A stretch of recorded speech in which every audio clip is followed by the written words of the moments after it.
আপনি তো ইয়া হয়ে গেছি ওই দিন মনে করছি যে আপনার কথা করলি যে আপনার চেয়ারম্যান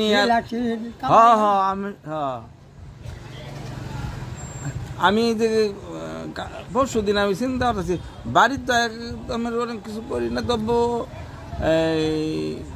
কোনো যাওয়ার সুযোগ করতাই না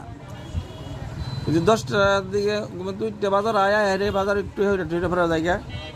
পরে নিয়ত করছি যে আপনার একটু দেখবার যায় আমার খাইরুল বাইরে একটু হবার যায় আমি ছেলেমেয়েগুলো তো ভালোই আছে নাকি ভালোই আছে আমি খেয়ালে বসছি ব্যাপারটা না এইবার বারুন না যে না বাইরে দিছে কারণ আমার যদি না চিনতো তাহলে তো সমস্যা না হ্যাঁ বারুন না যে বাড়ি আমার অনেক বিষয়গুলাই